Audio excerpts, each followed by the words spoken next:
Assalamualaikum warahmatullahi wabarakatuh.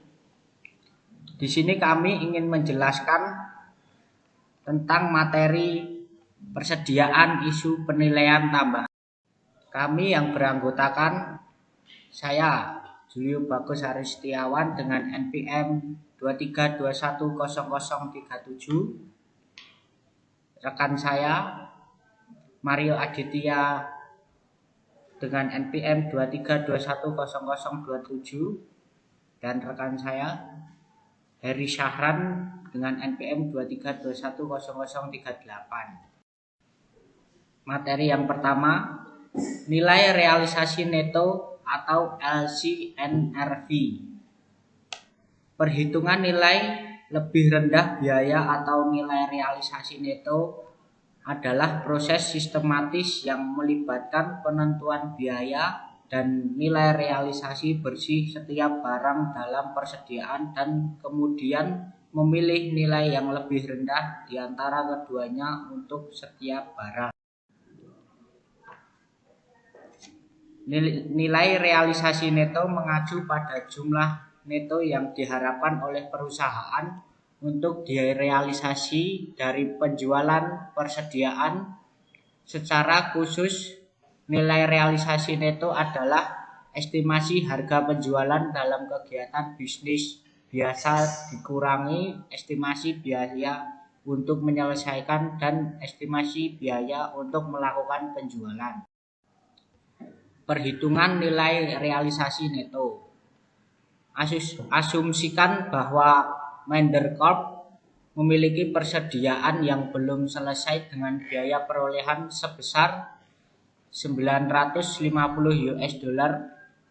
nilai penjualan sebesar $1.000, estimasi biaya penyelesaian sebesar $50, dan estimasi biaya penjualan sebesar $200. Nilai realisasi neto Mender dihitung sebagai berikut. Untuk nilai persediaan yang belum selesai memiliki harga jual sebesar $1.000. Lalu di sini terdapat perkiraan biaya penyelesaian dan perkiraan biaya penjualan.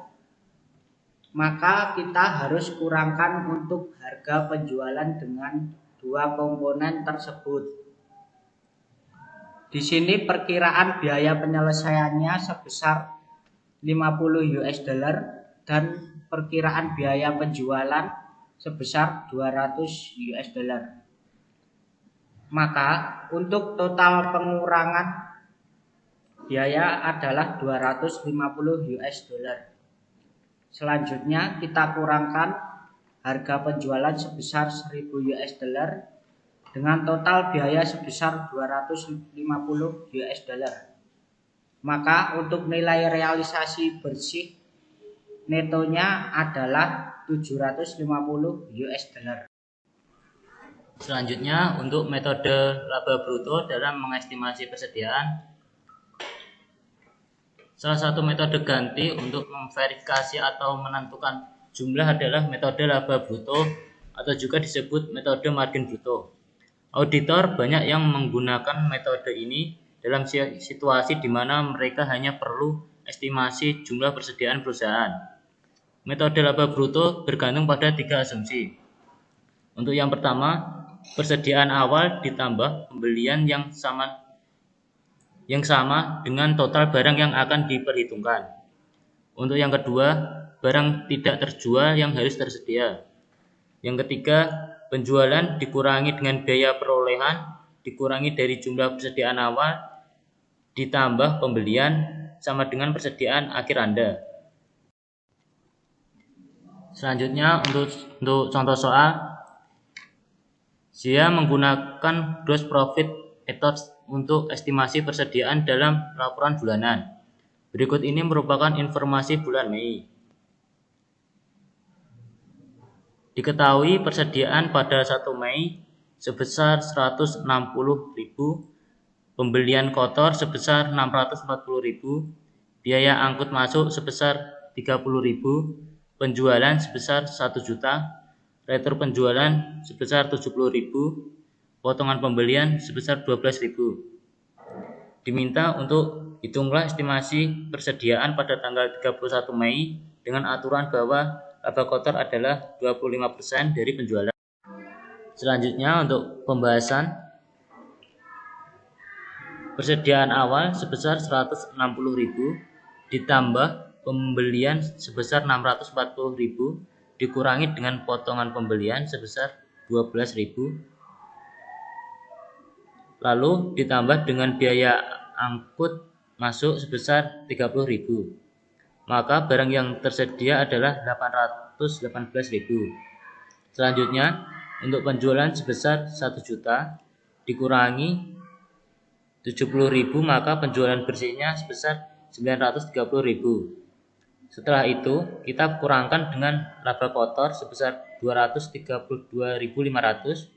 Untuk 232.500 berasal dari laba kotor sebesar 25% dikali 930.000, maka diperoleh HPP-nya adalah 697.500. Selanjutnya untuk perkiraan persediaan diperoleh dari barang yang tersedia sebesar 818.000 dikurangi dengan HPP sebesar 697.500, maka hasilnya adalah 120.500. Selanjutnya untuk metode persediaan retail. Metode persediaan retail adalah teknik akuntansi yang memperkirakan beberapa nilai stok toko selama periode pelaporan yang dipilih. Perhitungan ini menggunakan harga pokok barang dagangan, harga eceran, dan penjualan untuk menentukan saldo persediaan akhir toko. Persediaan akhir menunjukkan nilai persediaan Anda yang masih tersedia untuk dijual pada akhir periode. Karena beberapa barang dagangan mungkin hilang, rusak, atau dicuri, metode ini hanya dapat memberikan perkiraan nilai inventaris Anda. Oleh karena itu, Anda mungkin masih perlu melakukan perhitungan inventaris fisik agar lebih akurat. Selanjutnya untuk manfaat metode retail. Yang pertama, metode ini tidak memerlukan inventaris fisik. Bisnis dengan beberapa lokasi dapat memperkirakan nilai inventaris mereka tanpa harus memeriksa inventaris yang tersedia secara fisik. Yang kedua, metode ini menawarkan proses yang disederhanakan.